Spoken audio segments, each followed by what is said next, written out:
There's just been a big crash in the peloton on good roads. There's a spectator involved in the back there, but the man who's down is Richie Porte, the big hope who crashed out of the Tour de France last year. Absolutely terrible. He is in tears. Will Richie Porte ever win the Tour de France? That's today here on In the Saddle. Steve Schlanger with Chris Horner. For so many years now, Richie Porte has been touted as a legitimate Tour de France contender. Ever since he left the shadow of Chris Froome and the cocoon of Team Sky, everybody's been saying, hey, he's got to be Froome's biggest challenger, right? Well, it hasn't worked out. In fact, he's crashed out on stage 9 each of the last 2 years. He's getting older. So, Chris Horner, will he ever win the Tour de France? In my opinion, no. I think he's just, especially this year, if we're talking about something in the more recent times, is he a fantastic rider? Sure, he's an amazing rider. Amazing week-long rider for sure. But every time he seems to get in the Grand Tours, he's having problems. Yeah. Bad luck, crashes, bad position. His descending skills are horrendous, and that might be given too much credit. I agree with you on this one, and I think it's more a function at this point of his age and his competition. I mean, he's 34 right now. If you look back at the history of the Tour de France, only 3 guys have ever won the Tour as old as Richie Porte is right now, and 2 of them were born in the 1800s. Okay, so all you have left is Cadel Evans in 2011, who was older than Porte and still won the Tour. Well, see, I can argue for Richie on that point then, because I won a Grand Tour at almost 42. So it can be done. Wasn't the Tour de France, though. Wasn't the Tour de France. There's a difference, and I agree. There's a little bit of craziness in the Tour, and that's where you and I are on the same opinion, where he can't win. I've been behind him, and he just can't go downhill. He has the problem in all of the turns. He's always opening up the gaps. In the past, when I'm doing the Tour de France, the same ones he's at, I'll be on his wheel. And when we're going down the descent, I am purposely look for him because I know his team is so strong with BMC that they could have pulled him back and closed the gap, and they always did. He'd be behind 2 of his teammates. We'd go into the corner, a huge gap would open up, his teammates would drop back, pick him up, and then they'd slowly close the gap back up to the front group for him.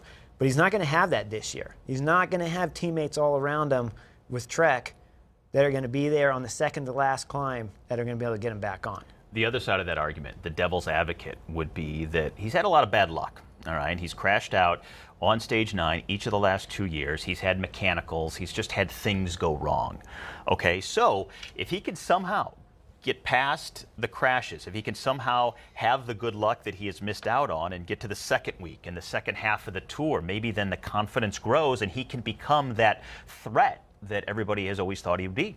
It's a lot of luck. They're asking for a lot of luck. They're not asking for no bad luck. They're asking for some good luck. But everybody that wins the Tour, even if it's a Chris Froome, you're going to have luck along the way. You can point out certain situations where things just broke right for them during the course of the 3 weeks.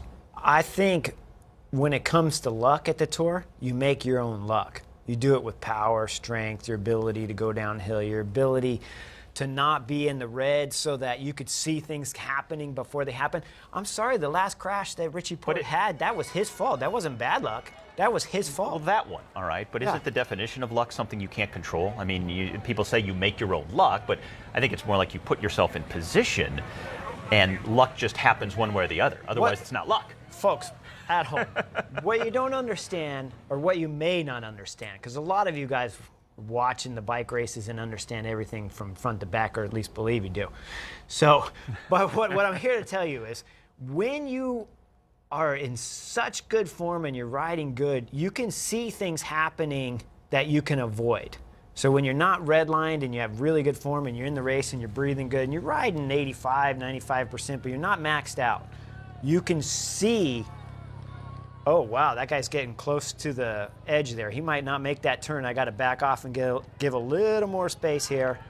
And instead, if you're redlined and you're on the limit because maybe you're trying to chase Chris Froome and he put you on the limit going over the climb, now you're going down the descent and you're already not good down the descent, it wasn't bad luck that you crashed. It was that you put yourself in the wrong position, you couldn't see it coming, you were going too fast, now you can't stop.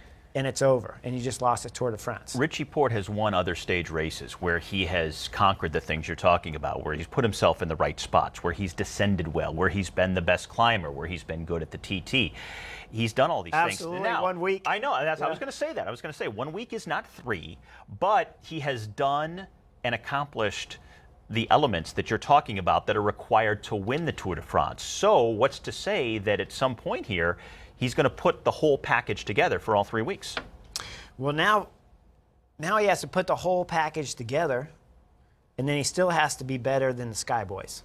Yeah, that's where I agree with you on that, because I mentioned age earlier, which I think is a big factor, but I think it's maybe just as big the fact that he's going up against a team like Sky. Yep. So he's going up, especially this. I don't know how long his contract is. It's for sure he's going to race through this Tour de France with Trek for sure. But he has Nibali coming on next year. Do you really think they're going to race for Richie Porte at the Tour de France next year if Nibali comes on this year? It's not official yet that Nibali's on the team, but the big talk is, of course, Nibali's coming to the team. So that means your team's already lost faith in you.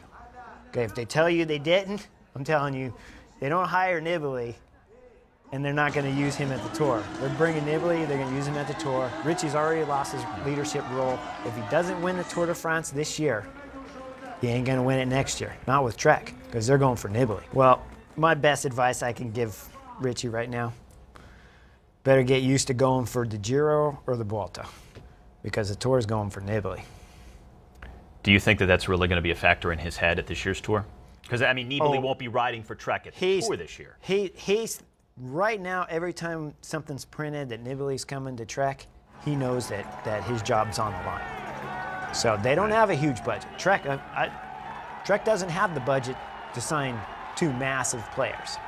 So if they find the money, he's going to have to win somewhere. They're not going to send him to the Tour. So it means send him to Spain or send him to Italy or something like that. But at the Tour, no. With his team that he's got, no way. Not this year, and I don't see it happening next year. Other teams have money. Let's say, hypothetically, he went to a UAE, a team that's well-funded, and you got guys like Dan Martin, Fabio Aru, stronger riders, guys who can help you in different situations. Would that make enough of a difference? In my book, no. I don't think he's going to win the Tour. Period. Period. He said he's doing Pilates. He's trying something new. He's doing Pilates to get himself into the right shape and everything. That's great, because when you get to be 40, you need to do some Pilates to be able to stay on the bike. So if he wants to keep riding and he wants to win a Grand Tour, you could still win a Grand Tour at 42, but I just don't know if it's going to be the Tour de France. All right, so Chris Horner and I both on the same page with this one. Richie Porte, despite the introduction of Pilates to his daily regimen, will not win the Tour de France. What do you think? Leave it in the comments below here on In the Saddle.